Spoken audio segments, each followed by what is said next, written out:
오늘 저는 여러분과 함께 성공적인 삶의 세 가지 조건이라는 제목으로 말씀을 나누고자 합니다.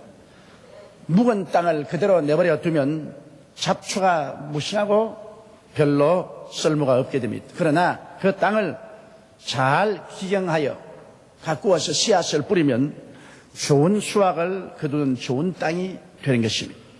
인간의 삶도 마찬가지입니다. 우리의 삶을 개발하지 않고 내버려 두면 무익한 삶을 살게 되고 허송 세월을 하게 되지만, 하나님 앞에서 우리의 삶을 잘 가꾸고 개발하면 참으로 가치 있는 사람이 되고 영광스러운 삶을 살 수가 있습니다. 저는 오늘 하나님 앞에서 우리의 삶을 성공으로 이끄는 세 가지 조건에 관해서 성경이 가르쳐 주신 대로 여러분과 함께 진리를 깨달아보고자 합니다.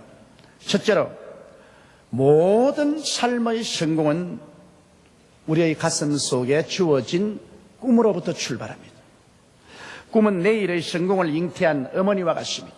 여러분, 이 세상에 태어난 사람치고 어머니 없이 생명에 태어날 수 없는 것 같죠. 꿈이 없이는 아무것도 산출할 수가 없습니다. 어머니가 어린애기를 잉태하고 산출한 것처럼 우리는 꿈을 잉태하고 그 다음엔 꿈을 태어나게 하는 것입니다.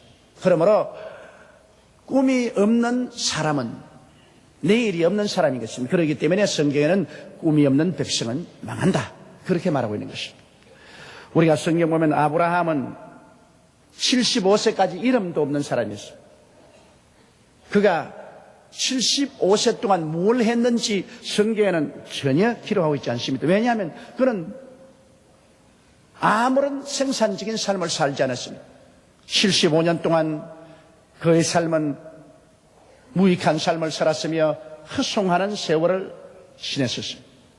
그런데 그 나이가 75세가 되었을 때 그에게 영광의 하나님이 나타나셨습니다. 그래서 75세 된 아브라함에게 장엄한 꿈을 하나님이 허락해 주셨습니다. 창세기 12장 1절로 4절에 보면 야훼께서 아브라함에게 이르시되 너는 너희 본토 친척 아비 집을 떠나 내가 네게 지시할 땅으로 가라. 내가 너로 큰 민족을 이루고 네게 복을 주어 내 이름을 창대케 하리니 너는 복의 근원이 될지라. 너를 축복하는 자에게는 내가 복을 내리고 너를 저주하는 자에게는 내가 저주하리니 땅의 모든 족속이 너를 인하여 복을 얻을 것이니라 하신지라. 이 아브라함이 야훼의 말씀을 쫓아갔고 롯도 그와 함께 갔으며 아브라함이 하란을 떠난 때 그 나이 75세였더라. 그는 75세가 되어 비로소 하나님 앞에서 장엄한 꿈을 받고 그의 인생은 새 출발을 했습니다. 꿈도 없고 환상도 없이 허송세월하던 그의 본토 친척 아비 집을 떠나서 하나님이 주신 꿈을 가슴에 품고 그는 가나안 땅을 향해서 나아가는 것입니다. 하나님께로부터 꿈을 받자 그는 꿈을 잉태한 사람이 되고 말았습니다. 그리고 그 꿈은 그의 전 생애를 변화시키고 말았습니다. 아브라함의 인생에는 많은 기복이 있었습니다. 성공도 있고 실패도 있고 슬픔도 있고 기쁨도 있고 고난도 있고 영광도 있습니다만 그의 전 생애를 그는 가슴 속에 품은 그 꿈으로 말미암아 변화를 받고 그의 삶 일관해서 그 꿈이 아브라함의 생애를 만들어갔습니다. 결국에는 그는 유대인의 조상이 되고 믿음의 조상이 되고 위대한 하나님의 일꾼이 되었던 것입니다. 모세도 보십시오. 모세는 40세 혁명을 일으켜서 이스라엘을 애굽에서 구원하려 하다가 실패하고 그런 애굽에서 도망을 갔어. 미디안의 추장 이드로의 사위가 되었어. 장장긴 40년 동안 아라비아 광야에서 미디안 광야에서 목동의 생활을 했습니다. 그는 잊어버림을 받은 사람입니다. 아무도 그를 기억해주는 사람도 없고 그의 친구도 없었습니다. 그는 버림받은 사람이었습니다. 그는 이제 나이가 응간 80이 되었습니다. 머리는 백발이 되고 말은 어두워지고 눈도 어두워졌습니다.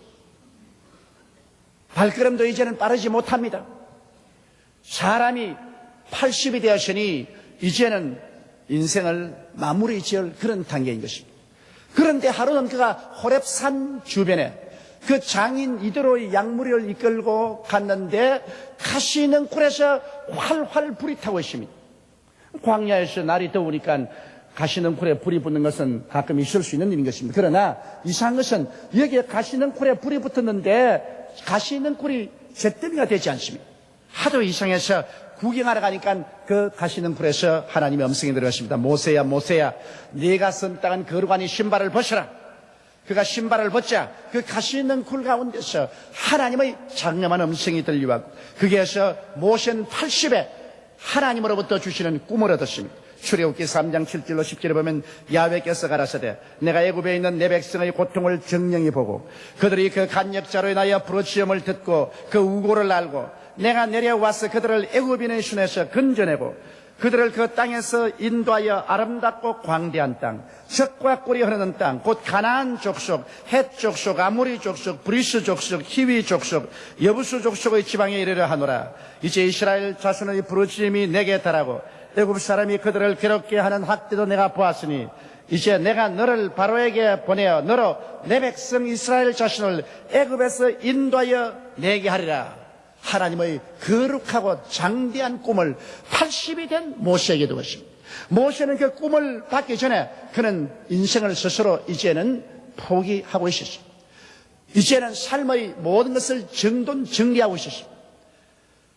문명의 사람으로 미디안 광야에서 한 줌의 흙으로 돌아갈 그러한 준비를 하고 있었습니다. 그런 그에게 하나님께서 가시능쿨에 나타나서 그 불꽃 가운데서 모세에게 꿈을 주었어. 그는 이제는 평범한 사람이 아니라 하나님의 꿈을 가슴에 품은 사람이 되어버리고 말한 것입니다. 그 이후의 모세의 삶은 여러분 너무나 잘 알 것입니다. 80 노인이 꿈을 받자마자 눈은 형령하게 빛나게 되고 그 발걸음은 가벼워지고 그 온몸에는 생기가 넘치고 그는 권위와 위엄에 꽉 들어찬 하나님의 사자가 되어 지팡이 하나 짚고 홍해를 건너서 애굽으로 가서 애굽 왕 바로와 당당히 대결하여 그는 300만 이스라엘을 이끌어 젖과 꿀이 흐르는 가나안 땅으로 인도하는 위대한 정치가요, 위대한 주의 종이요, 선지자요, 지도자가 된 것입니다. 그는 평범하고 잊어버릴 수밖에 없고 이미 내버린 사람이 꿈이 그의 마음속에 들어오자 꿈이 그를 변화시켰습니다. 그 스스로가 노력해서 위대한 사람이 된 것이 아닙니다. 그 속에 꿈을 품었기 때문에 꿈이 그 사람을 변화시킨 것입니다. 여러분, 모세가 죽자 여호수아는 이스라엘 백성들을 인수인계했습니다. 그럴 때 하나님께서는 여호수아에게 꿈을 주셨습니다. 다른 그 무엇보다도 여호수아에게 이스라엘 백성의 지도자로서의 장엄한 꿈을 그 마음속에 주었습니다. 하나님은 아십니다. 사람이 마음속에 꿈을 품으면 보통 사람도 꿈의 사람이 되고 보통 사람도 위대하고 능력 있는 사람이 된다는 것을 알고 계셨습니다. 그래서 여호수아기 1장 2절로 5절에 보면 내 종 모세가 죽었으니 이제 너는 이 백성으로 더불어 일어나 이 요단을 건너 내가 그들을 곧 이스라엘 자손에게 주는 땅으로 가라. 내가 모세에게 말한 바와 같이 물은 너희 발바닥으로 밟는 곳을 내가 다 너에게 주었노니 곧 광야와 이 레바논에서부터 큰 하수 유브라데에 이르는 헷 족속의 온 땅과 또 해지는 편 대까지 너희 지경이 되리라. 너희 평생에 너를 능히 당할 자 없으리니 내가 모세와 함께 있었던 것 같이 너와 함께 있을 것임이라. 내가 너를 떠나지 아니하며 버리지 아니하리라. 이 놀라운 꿈을 그는 받았습니다. 여호수아는 모세의 종자였습니다. 그러나 그가 하나님께로부터 이 꿈을 받자 그 꿈이 여호수아를 모세의 후계자로 만들어버리고 말한 것입니다. 그는 위대한 지도자가 되었습니다. 믿음의 사람이 되었습니다. 하나님의 종이 되었습니다. 그는 이스라엘 백성을 이끌고 능히 젖과 꿀이 흐르는 가나안 땅으로 들어갈 수가 있었던 것입니다. 이러므로 여러분, 하나님께서는 우리 각자에게 꿈을 주셔서 우리를 변화시킵니다. 성경 마지막 때 하나님께서 모든 육체에게 성령을 부어주시겠다고 말했습니다. 그리고 너희 젊은이들은 환상을 보고 너희 늙은이들은 꿈을 꾸리라고 말씀한 것입니다.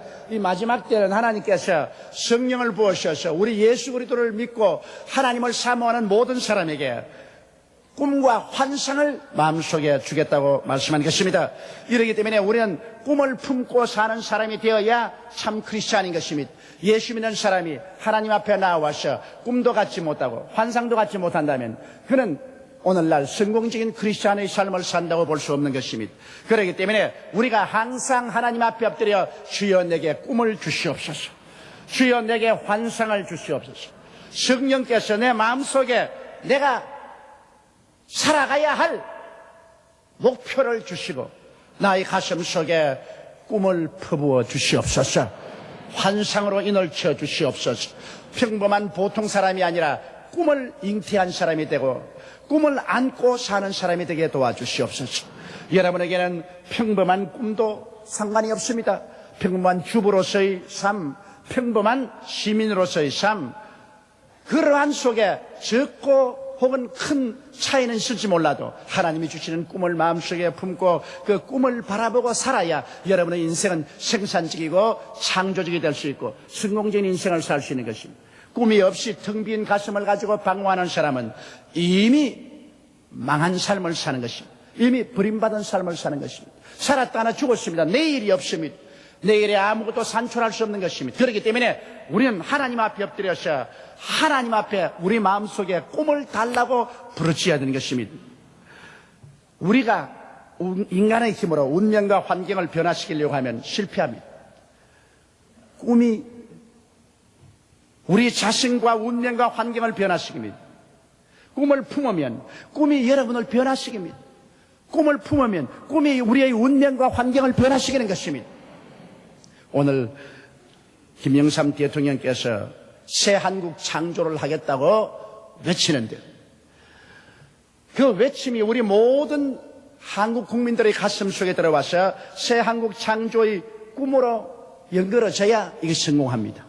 말로만 아무리 새 한국 창조를 하고 무시무시하게 개혁의 칼을 휘두르러도 국민 전체가 그 꿈을 가슴에 받아주지 않으면 이것은 성공할 수 없는 것입니다. 국민 전체의 가슴 속에 찬란한 꿈을 안고 더 나은 내일을 향하여 신한국을 창조했다는 환상을 가슴에 품으면 그 환상이 우리 국민 전체를 변화시키고 국민 전체의 행위를 변화시키고 말을 변화시킵니다. 그리고 우리 국민 가운데서 신한국이 창조되게 되는 것입니다.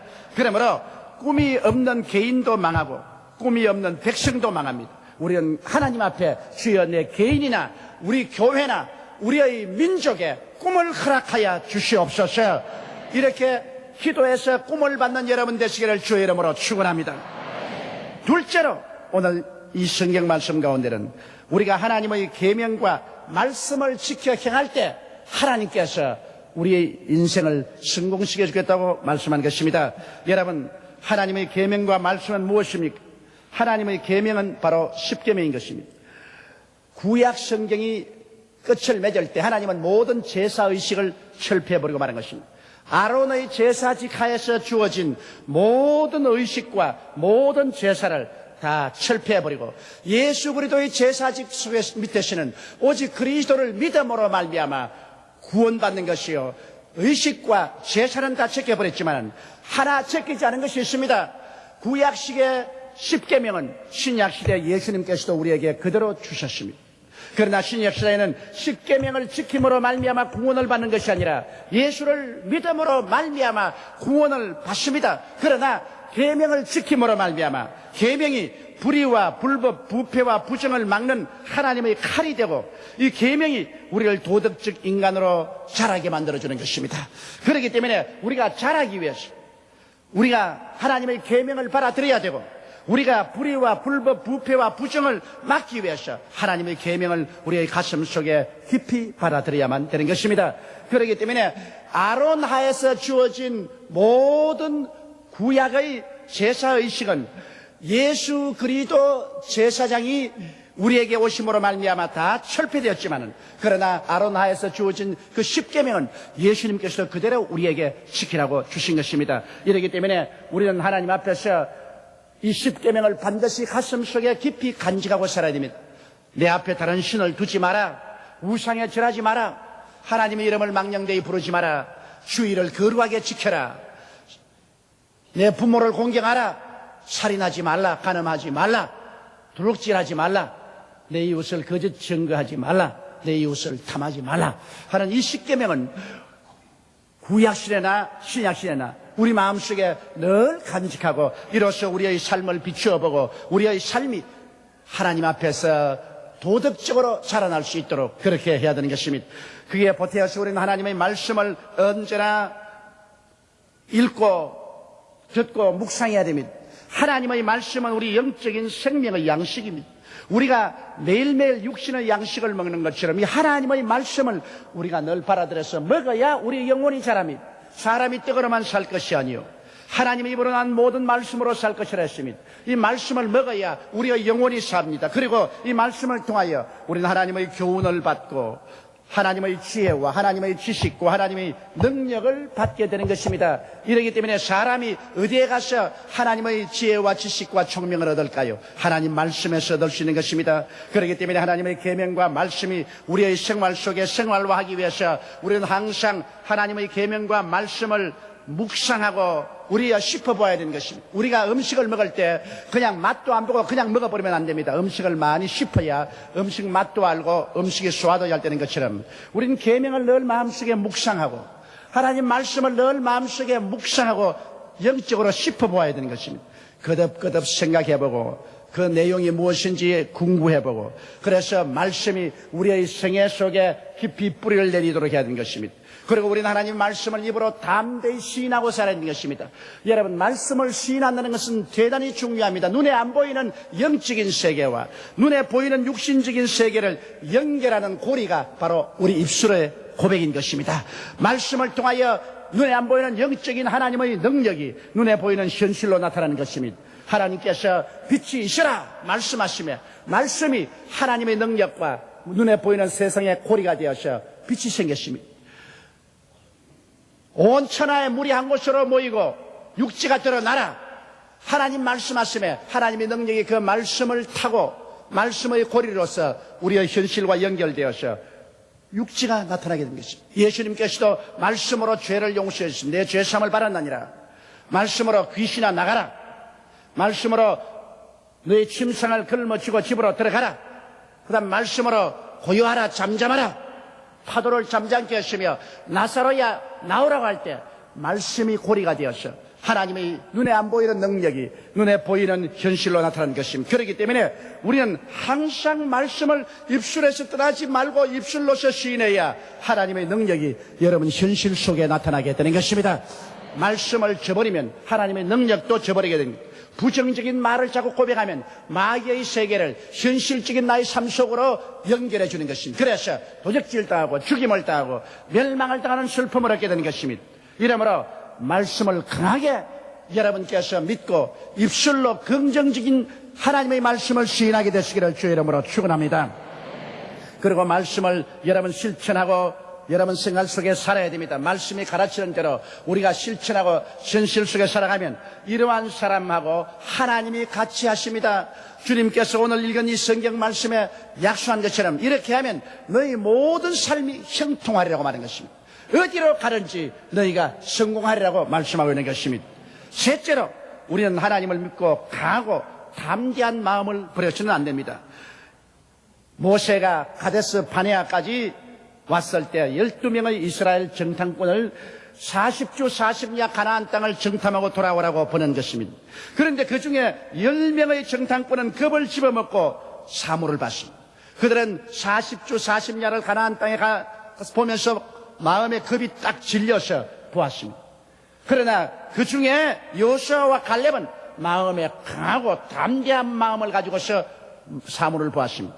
그들이 40일 만에 돌아와서 기다리는 이스라엘 진에 와서 보고할 때 겁을 집어먹고 본 사람들은 겁에 질린 소리만 했습니다. 우리가 가보니 그 땅은 주민을 삼키는 땅이요 산은 높고 골은 깊고 성벽은 하늘을 찌를 것 같은데 그곳에 사는 사람은 아낙자슨 후손 네피림의 후손 대장부들이라.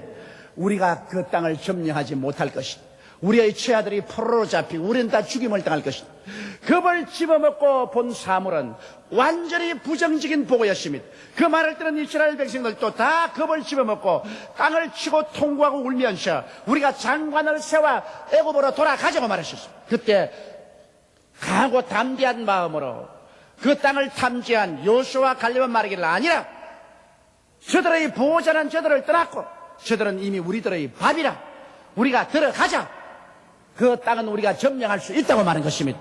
그러자 백성들이 여호수아와 갈렙을 쳐 죽이려고 했습니다. 그때 하나님께서 영광 중에 나타나서 겁을 집어먹고 부정적인 보고를 한 10명은 그 자리에서 죽여버립니다. 겁쟁이들은 전부 돌이켜서 광야로 가서 40년 방황하면서 광야에서 다 죽어 뼈가 태양에 바래게 했습니다. 오직 강하고 담대한 마음을 가졌던 여호수아와 갈렙만 그 후손을 끌고 적과 꿀이 흐르는 가나안 땅으로 들어가게 한 것입니다.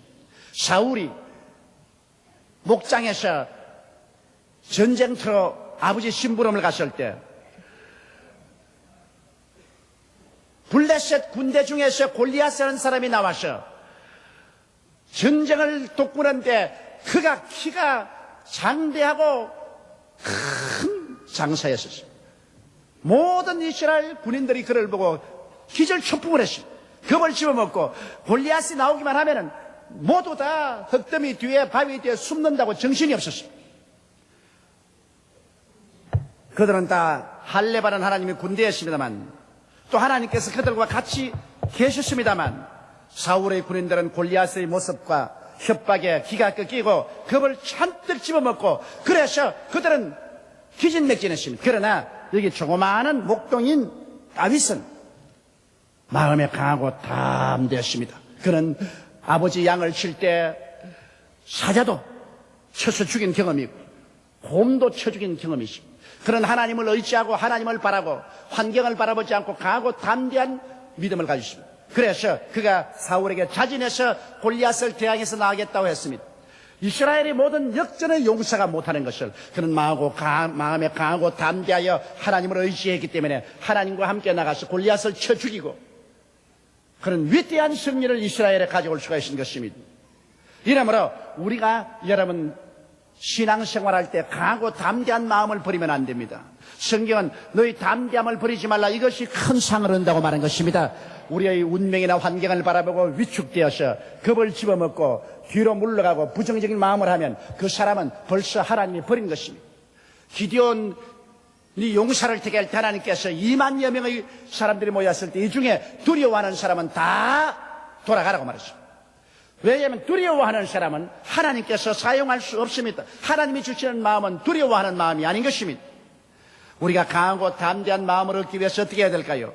마음에 책망할 것이 없어야 마음이 강하고 담대합니다. 마음에 죄책이 있고 숨긴 죄가 있으면 강하고 담대해질 수 없습니다. 요한 1서 3장 21절로 22절에 사랑하는 자들아 만일 우리 마음이 우리를 책망할 것이 없으면 하나님 앞에서 담대함을 얻고 무엇이든지 구하는 바를 그에게 받나니 이는 우리가 그의 계명들을 지키고 그 앞에서 기뻐하시는 것을 행함이라고 말한 것입니다.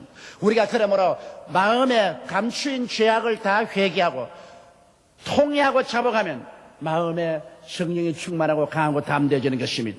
또한 우리가 하나님의 사랑을 체험할 때 마음이 강하고 담대해지는 것입니다. 하나님의 사랑이 내 마음에 부음받으면 내 마음속에 염려 근심이 사라지고 강하고 담대하게 됩니다. 요한일서 4장 16절로 21절에 하나님이 우리를 사랑하시는 사랑을 우리가 알고 믿었노니 하나님은 사랑이시라. 사랑 안에 거하는 자는 하나님 안에 거하고 하나님도 그 안에 거하느니라. 이로써 사랑이 우리에게 온전히 이룬 것은 우리로 심판날에 담대함을 가지게 하리 함이니 주의 어떠하심과 같이 우리도 세상에서 그러하니라. 사랑 안에 두려움이 없고 온전한 사랑의 두려움을 내어 쫓나니 두려움에는 형벌이 있음이라. 두려워하는 자는 사랑 안에서 온전히 이루지 못하였느니라. 그렇게 말했습니다. 우리가 하나님의 사랑을 체험하면 우리 마음속에 강하고 담대하게 되는 것입니다. 모든 두려움이 내어 쫓기는 것입니다. 어떻게 해서 여러분 우리가 하나님의 사랑을 체험합니까? 우리가 하나님께 부르짖어 기도해서 하나님의 성령이 충만해지면 하나님의 성령으로 말미암아 하나님의 사랑을 우리 가슴 속에 부어주시는 것입니다. 성령 충만하지 않고 하나님의 사랑을 체험할 수 없습니다. 그러나 성령이 오시면 하나님의 사랑이 우리 마음속에 부은받고 하나님이 나를 사랑하는 것을 알고 내가 하나님께 사랑받는 것을 알게 되면 강하고 담대하게 되는 것입니다. 하나님이 나를 위하시면 누가 나를 대적하리요? 그 아들을 아끼지 않고 나에게 주시니가 그 아들과 함께 무엇을 선물로 주지 아니하시겠느냐? 우리는 강하고 담대해질 수가 있는 것입니다.